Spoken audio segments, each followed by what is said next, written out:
We are interviewing Mr. William Whipple, who had a long and warm relationship with the late Conger Metcalf, a renowned artist who was born and raised in Cedar Rapids. Bill, the Linn County Historical Society would like us to document some of your many memories of your friendship with Conger, and maybe you could show us some of his work that he'd done throughout his lifetime. Bill, can you tell us approximately when he was born? I think Conger was born in April of 1914. What was his dad's name? His father's name was Cyrus. And his mother? Was Medora, M-E-D-O-R-A. What was her maiden name, you remember? No, I don't. Brothers and sisters? He had brothers, three brothers, John and I think you had told me a Malcolm. Is yes, that correct? John and Malcolm and Donald. Mm-hmm. And what was his dad's occupation? His father was a plumbing and heating contractor, and his offices were located about where the History Center is now located. Did his mother work outside of the home? No, I don't believe so. She was a mother, and the work that she did outside of the home was largely charitable. Mm-hmm. I think you were telling me that his mother was was musically inclined. She was an accomplished pianist, and Mr. Metcalf Sr. was a minister of the gospel, among other things, and he was a very fine singer. He had a rich voice that all of the brothers inherited. Back in those days, there was a location in Cedar Rapids that was very historical. It was known as the Sunshine Mission, and it was identified by a very large electric sign located on First Avenue, which said that Jesus is the light of the world.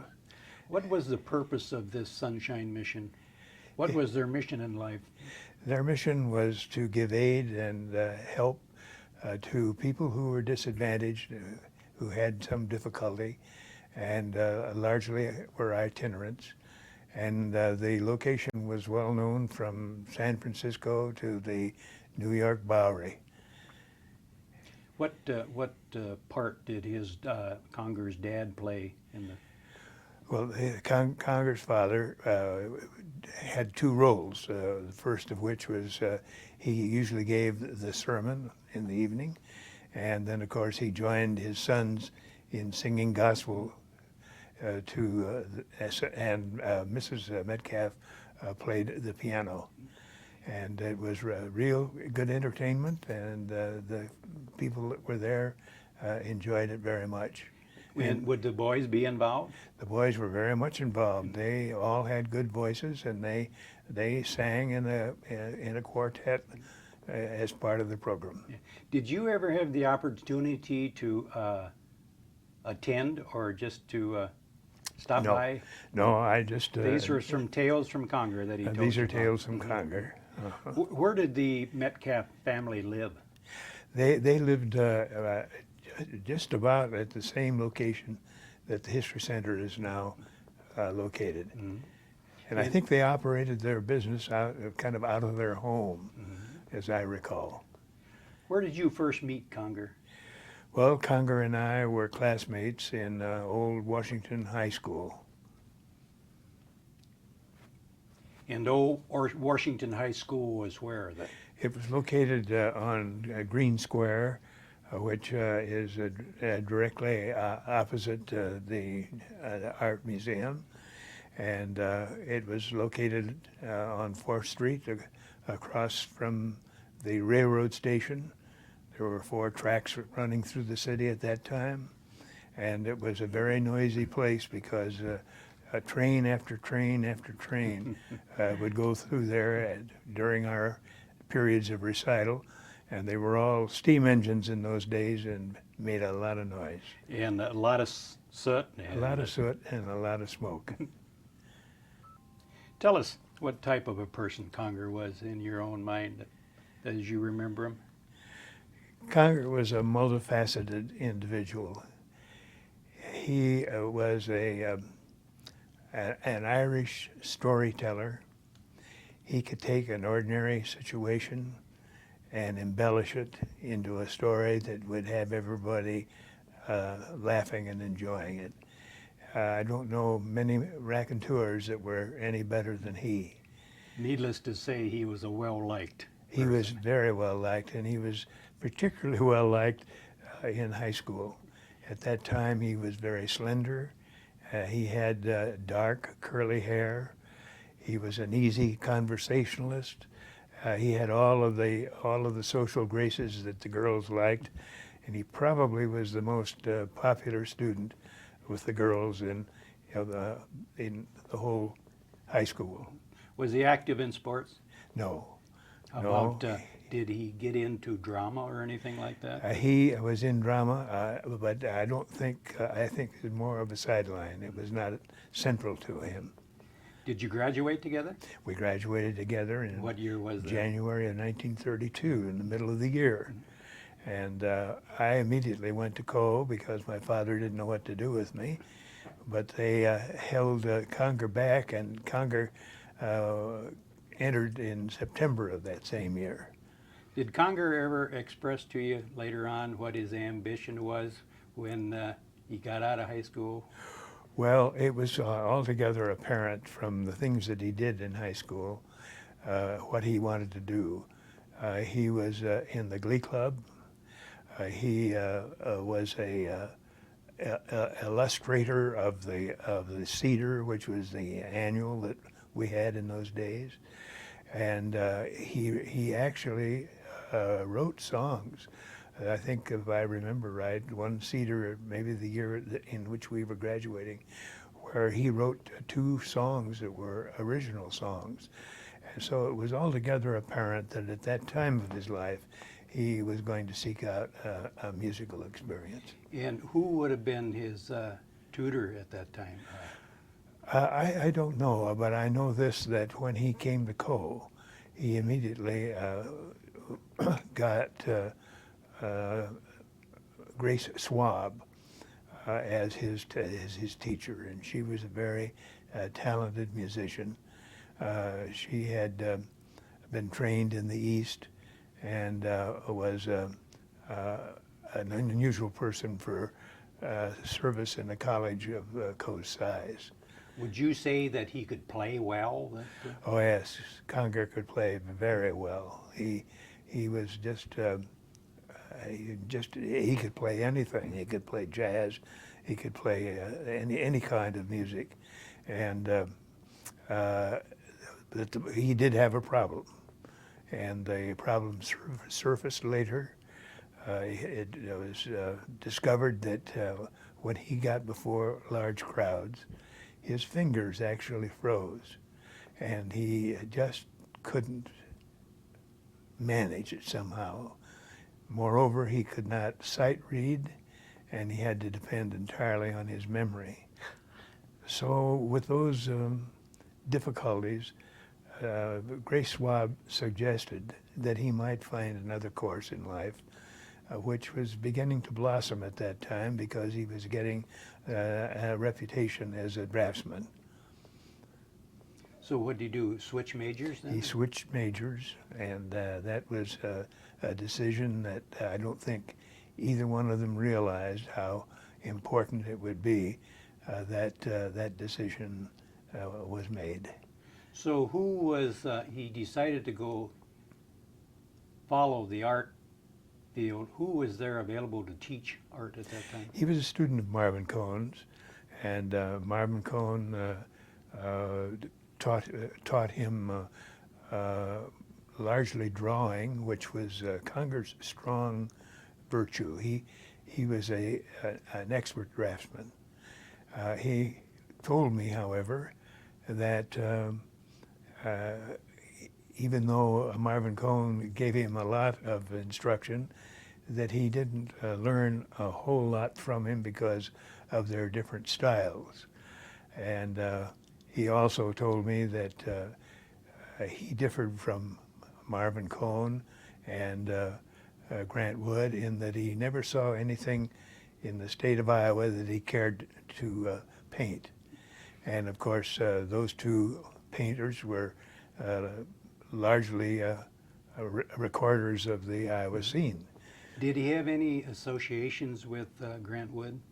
Yes, he was one of those that went out to the old Stone City and lived in one of those Milk wagons? milk wagons, that ice wagons they were, that formerly belonged to the Hubbard Ice and Fuel Company. And I think I remember photos, they would be all painted up and decorated with All different painted up scenes. and decorated with different scenes, the product of the students that were there. So what year did you graduate from Coe then, the two of you? Well, I graduated in 1935 because I went there earlier, and I was there for 3.5 years. And then Conger graduated in 1936, a year after I did. Did any of his brothers at this time move on into the Yes, John was a very talented person, and he had a magnificent voice, probably the best voice of all of the brothers. And he went to Boston, and he was very successful there. He had his own radio program, which was largely composed of gospel songs. And he was there and did a very good job. And that's how Conger went to Boston, because when Conger graduated in 1936, there was no place for him to go. And John wrote to him and said, well, the two of us can live as cheaply as one. Come to Boston and we'll see what we can do together. And then did he pursue his education in the art field in Boston? Yes, I think he did. I think he went to Boston University and took courses. I'm not altogether familiar with everything that he did, but I know that subsequently he became a professor at Boston University in the art department. Didn't Conger come back to Coe about that time? Yes, it was in a relatively short time. It seems to me like it was a couple of years, perhaps in 1938, that he returned to Coe. It just seemed to me that either Marvin Cohn or someone else in the art department was on a sabbatical, and he filled in and became an associate professor of art for an abbreviated period of time. Did he get involved when war broke out? Did he? Yes, he was drafted, and he was in the camouflage division because of his painting ability, and he was sent to Italy, and that's where he got his start in the study of all these youngsters that you see in his paintings, because he began to learn how desolate some of them were, and having never married and having, of course, no children of his own, he just loved these youngsters, and they, of course, returned his love. What part of Italy did he fall in love with? He was largely in Florence, and that wonderful cultural center was something that he just thoroughly enjoyed and to which he returned many, many times. This was known as a Italian seated figure number 2. It's a painting of oil and graphite on clay-coated surface. It was one of the very first paintings of his that I purchased. I liked it because of the graffiti that appeared on the back of it, and I liked it very much because I fell in love with the little boy. Okay, this is was called the Roman terrace figure. It again is oil on graphite on clay-coated surface. It was done by him in 1994 and was one of his later paintings.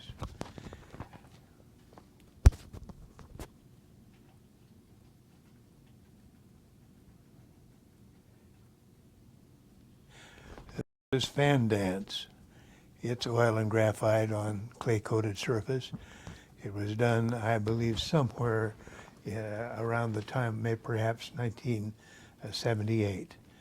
I love this painting because of the humor that's expressed there, and it's particularly interesting to note the grimace on the face of the clock on which the girl is performing. And the little boy is wondering just what in heaven's name she was doing.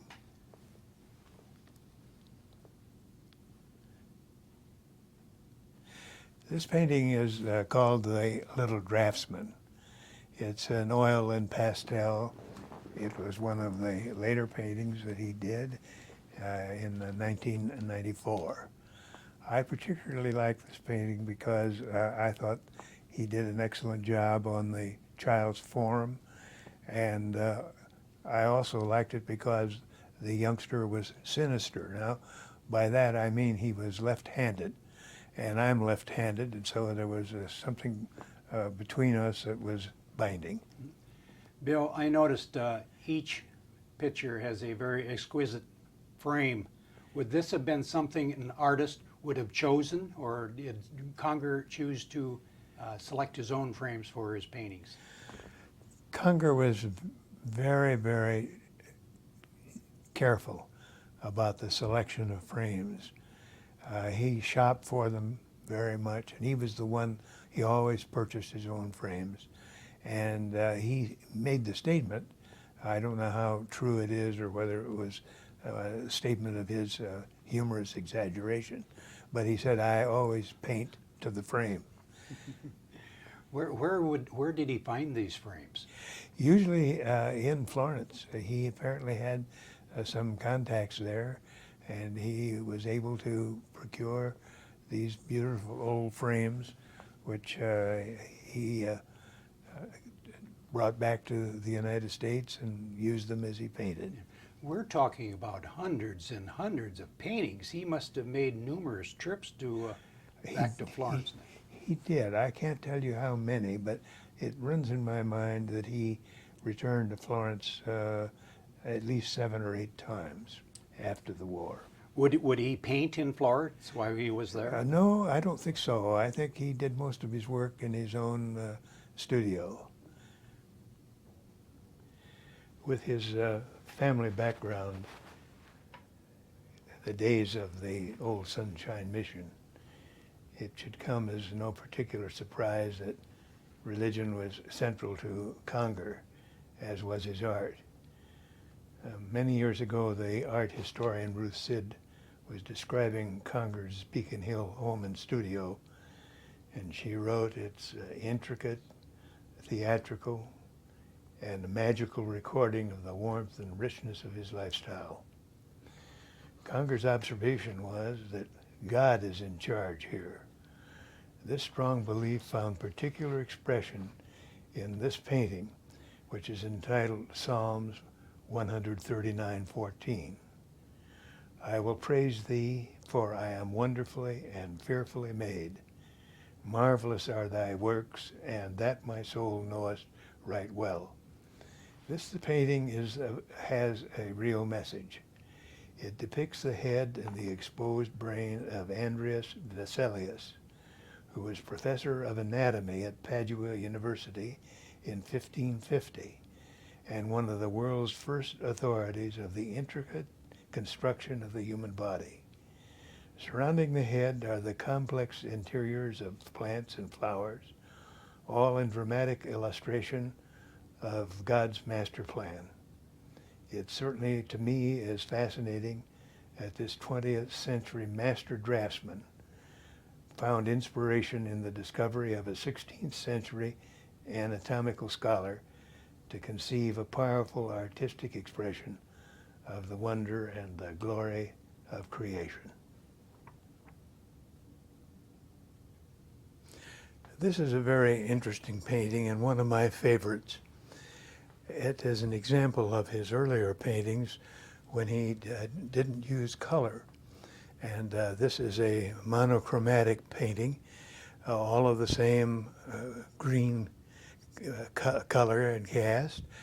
And it reminds me of the work of old masters. It's also interesting because he's showing so many body parts, and he could really teach classes using this painting as an example. This is an interesting painting. It is not exclusive. He has done several others with the same idea. Conger always felt that a man or an artist was not truly an artist unless he could draw an egg. And they said the egg was a perfect sphere, and it took a real skill to do that. And so in this particular case, he was having fun, so he drew a head of similar to the work of Matisse, and he put 2 eggs on it. And it's a humorous and a perfectly enjoyable part of my collection. This is a very interesting little work. Marguerite Gorekian, who was his close personal friend and to whom he was very much devoted, was in my apartment one day, and she said, "Would you like to see a work pad similar to the kind of a pad that he used in preparing for a painting?" I said, "I certainly would," and she brought this out. And here were several faces, and this is the kind of a sketch pad that he oftentimes used preparatory for a final painting. And it's particularly interesting to me because I think the faces are of excellent quality, and actually he must have felt pretty good about it too, because this is a signed piece. This painting has a particular interest of mine. Conger always told me that the one color he absolutely abhorred was the purple. And this is a painting that is named 3 Purple Heads. And it's so strange that he used purple, a color which he deplored, and it is probably the only work of which I have knowledge where he featured that color in any of his paintings. What type of material would he put his paintings on? Well, he had a methodology that was the use of oil and graphite on clay-coated paper, and it was a very difficult medium and not very much used by any other artist because it was unforgivable. That if he erred at all in preparation of a painting, he would have to scratch it and start all over. So it was very demanding, and he was one of the few artists of which I had any knowledge that used this kind of medium. This picture here, Bill, is this his apartment in Boston? Yes, it is, and I had never had the opportunity to visit it. It was located on Beacon Hill. It was a postage stamp size, and but it was full of very rich items that he had collected from all over the world, and many of which he used in his paintings. Did you ever get the opportunity to visit him while he was in Boston? I never did. Mm-hmm. Did he ever come back to visit you? Oh, he came back many, many times. And when he did, in his very generous, almost embarrassing manner, he would come to our house here and would bring some of the fancy chocolates of the best candy maker in Boston, and flowers for Gail. And it was almost an embarrassment because he was he was such a generous and compassionate man. Was it at this point in his life that he could say he was starting to make a lot of money? Yes, I think he was, but money was never an objective of his. As a matter of fact, one of his great weaknesses was money. He just would have shows here. I remember on one show that he went back to Boston with $100,000 in his pocket. And they tell me that it wasn't any time at all before that was gone, that he had some old lady friends that were in financial difficulty for one reason or another, and he would dispose of some of these funds in a very short time and soon find that he had no money in the bank. It was then, along about that time, that Marguerite Garekian discovered him. I can't quite recall how they happened to meet each other, but it was Conger's great blessing because she was a very practical, sensible, down-to-earth person who recognized his immense talent, and I had great respect for it. But she told him that he was going to have to discipline himself in monetary affairs, or when he reached his old age, he would have very little to live on. And of course, at this time, Bill, you were heavy into investments and in life insurance. Did you ever try to give him any financial advice? No, I never did. Conger never asked for it, and I never gave him any. You never offered No. it. Did he smoke or drink? Unhappily, those were two of his great weaknesses. He was a very heavy smoker and also what I would call a heavy drinker. To the point of where the doctors finally told him as he aged, Conger, you've got to give up these two habits or you're not going to be with us very long.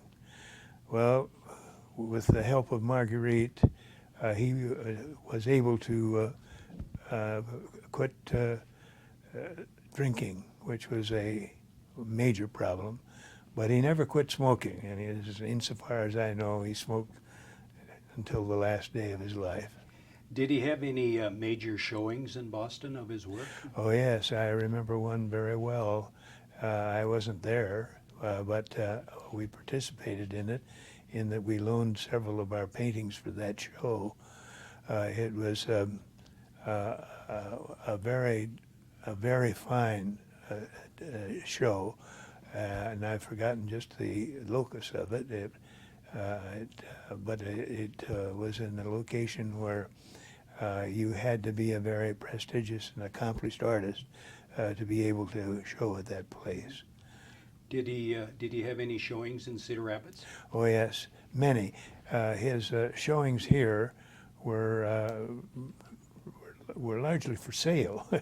That folks would come and there would be maybe 20, 25 paintings, and they would all be identified and all priced. And needless to say, when he returned to Boston, he returned with Pocket money, full of money. and not any of his paintings. Where would he hold his shows here in Cedar Rapids? Well, the very first show that I remember was located at the old Cedar Rapids Art Association, which was down on 4th Avenue, I believe, and 3rd Street. That was the very first show that I remember. I remember going in and watching him unpack, which he did himself. But largely after that time, his shows were largely in Coe College, and it was a very good venue for his purposes. Was he able to hold on to his Cedar Rapids roots, or did success go to his head? No, he never let success go into his head. And while he didn't find much to paint here, he never, ever forgot his roots. He dearly loved Cedar Rapids and his Cedar Rapids friends, and he was always very happy and pleased to return to this city. I mentioned at the beginning of the tape that Conger was a renowned artist. Would he been world renowned or more? I think I would describe him as more regional.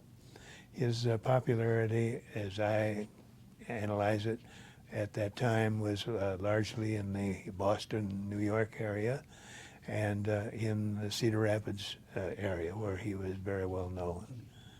Did you mention that at one time he was the professor or associate professor of the Boston University of Yes, Boston University. years? For many years. And as time went on, he decided that to give up teaching and to paint for his living. I think you had told me at one time between 45 and 46 he was also head of the art and music department at the Dexter School in Brookline. Yes, he was, and I'm not altogether familiar with that school and the extent of his responsibilities there, but he was associated there. Did he continue with his teaching career or did he finally give it up to pursue art? He gave it up entirely to pursue art. The only teaching that he did that I can recall when he would come back to Cedar Rapids and perhaps appear before an art class at where he would give a half an hour talk on painting and drawing. Did you tell me that in his early 80s he started to lose his eyesight? He did. As I understand it, he suffered macular degeneration, and it, of course, was progressive. And insofar as I know, the medical profession has yet to find a way to stop it. And I have one painting here, Fabrizio, which was one of the very last paintings that he made, and it was painted at a time when he was legally blind. This was very meaningful to me because I knew of his failing health, and I knew that his eyesight was going and that the time of his production was diminishing. And I thought this was a very powerful piece, and I was so pleased to get it because it, to me, it was representative of almost the pinnacle of his career. I think that is personally, I feel that it's a very strong painting. What year did Conger pass away, Bill? Conger passed away in 1998. How old? At the age of? I think he was about 84 or 5 years old. I'm not just sure of that. Did you remain lifelong friends? We certainly did, and I realized his declining health, and I wrote him several times telling him how great I thought his works were and how much I appreciated his friendship. Did he have a large attendance at his funeral? Did a lot of Cedar Rapids people still know him? Well, they certainly did. He had actually two services. One was in the east, and then one was held in the Co-Chapel. And the Co-Chapel was practically filled with people who had not only admired him, but were friendly to him for one reason or another. And at that time, I was privileged to give one of the eulogies, which was a real privilege for me, and it gave me an opportunity to publicly express my very high regard. Would you like to read it, Bill? Well, If it isn't too long? it's fairly long and repetitive. Okay. I'll be glad to. Okay. Bill, maybe you could just read us some short excerpts out of your eulogy and not read the whole thing. Well, I'll be glad to. Some of it, of course, may be redundant with our previous conversation this morning. But I open by saying we welcome this opportunity to celebrate the remarkable life of Conger Metcalf and to express our profound gratitude for the joy and beauty which he brought into our world. It's with a special feeling of humility that we memorialize our cherished friend who, with warm personal charm and earth-tone palate, long ago established his illustrious career with magic that words cannot describe. From an Iowa deep in the throes of economic depression, he learned the necessity for diligence and hard work. This lesson was affirmed in his admonition to his students to take the long, hard way, the sure way, no shortcuts. He said there are no lazy masterpieces. And indeed, he taught by example of his own work, for the pleasing soft tones of oil on clay-coated paper were possible only because Conger had the skill and the determination to make a virtue of its staggering difficulties. So we say hail and farewell to Conger Metcalf, God-loving Renaissance artist, revered teacher, loyal friend and distinguished graduate of Coe College.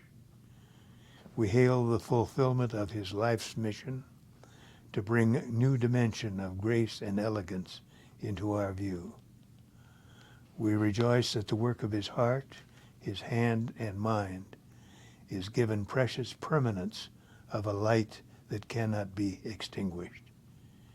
We bid him farewell with fond memories of friendships which he adorned with humor and charm and incredible generosity. We say farewell to our dear friend with the words of Shakespeare. Good night, sweet prince, and flights of angels sing thee to thy rest. Bill, Conger was a very good friend of your wife's. I think you told me early on that. Yes, Conger admired my wife very much, and he was always happy to come to our home to visit. I think as much to greet and visit with her as with me, who had known him many, many more years. And she was delighted to entertain him. Oh, yes, indeed she was. She thought very highly of him. He was really a personality that anyone could be attracted to. And some of the stories that he would tell about the old days of the Sunshine Mission and some of his experiences in the East, even though were repeated many times, were very interesting each time that he told it. Would he still shower you with gifts later on? When Oh, yes, it was almost to a point of embarrassment. He was constantly expressing his generosity, which he needed not to do, but it was almost to a point of embarrassment to us because there was no real way that we could reciprocate, being as far removed as we were from Boston. I think I forgot to ask you, was Conger ever married? Conger never married. So he never had any of his children? Never Is had that any. why he had a great love for children? I think that is very one of the reasons too, that he took an interest in these little waifs that were on the street in Florence, Italy, and that he reproduced them in so many of his paintings. Bill, in addition to the ones you've just shown us, you've mentioned the fact that you have some very, you have more paintings at your office that you like very much. So we'll move on to your office. This is one of the two largest paintings that Conger Metcalf ever did.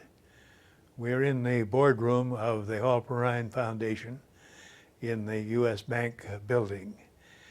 This painting is an unusual one in that it was a gift of his to the Cedar Rapids Art Museum in the early days, and it's called Teaching Page, and it is exactly what it means.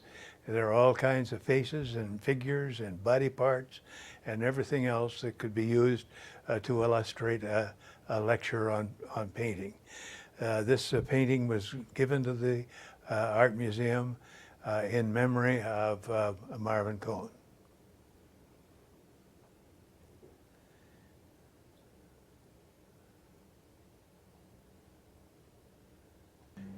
We're in my private office in the Hall Perrine Foundation, and we're looking at one of Conger's better paintings.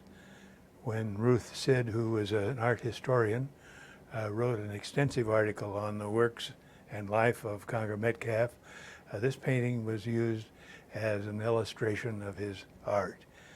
One of the very interesting observations that we make, this is more or less a story of the aging of man, and this face up here is very much the same as the teaching page that was given many, many years before. I noticed that face The was Cedar also Rapids. in the previous painting.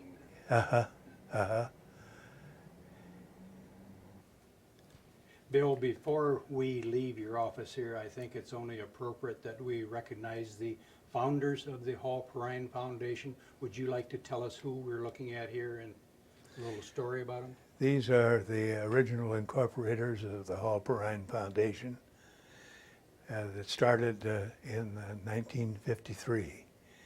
The original incorporator was actually Margaret Lamy Hall, who is in the center photo.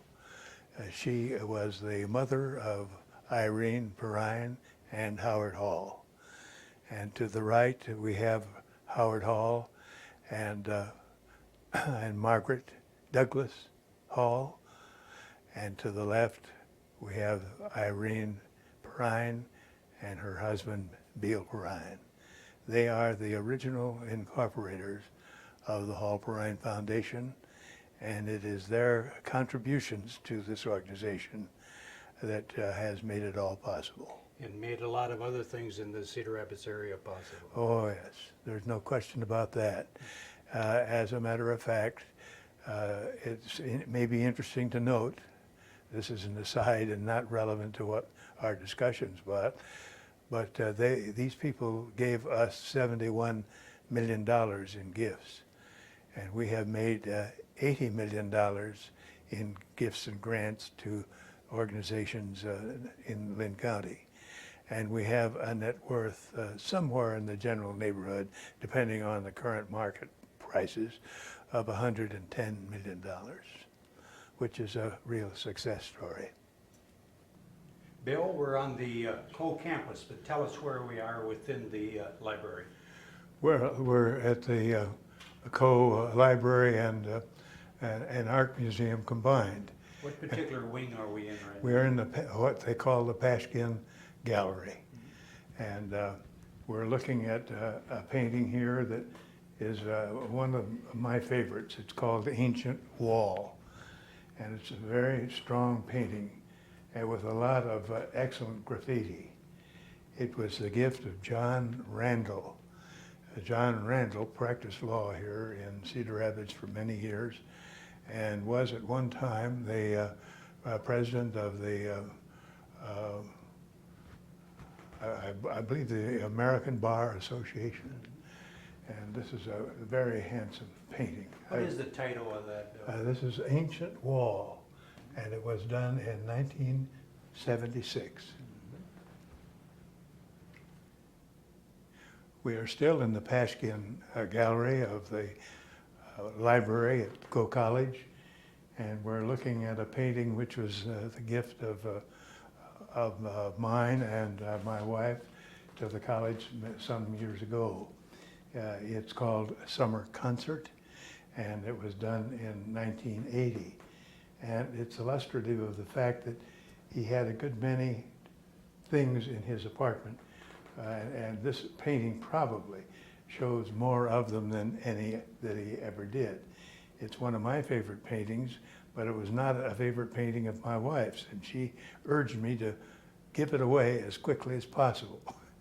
But this painting actually was used to illustrate catalogs and other propaganda that Conger put out subsequent to the production of this painting. and it is supposed to be one of his better works. We are still in the Cole Library, and we're going to enter the Metcalf Gallery, which was dedicated by the Cole College Board of Trustees in memory of Conger Metcalf, their distinguished graduate of 1960.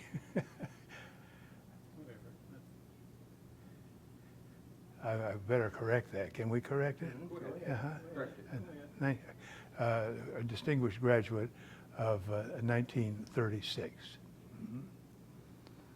This painting is called Kneeling Draftsman.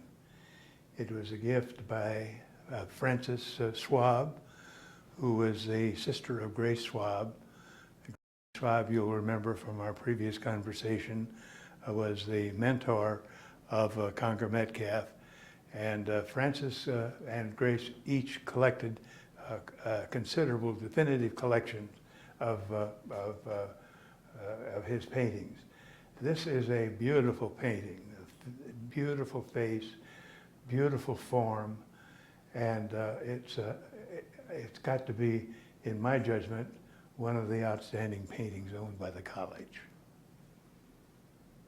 This is Mickey, which was a gift by Conger himself to the college.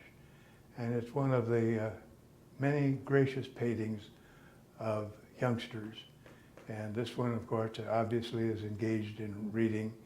And she is such a pretty girl and still have the graffiti. And it's one of the nice gifts, thoughtful gifts that Conger did for this college. I like this painting particularly because of the handsome frame that he used in encasing it. This painting is called Sienese Shadow Patterns. It was commissioned by William G. Murray, a distinguished professor of agriculture at Iowa State University.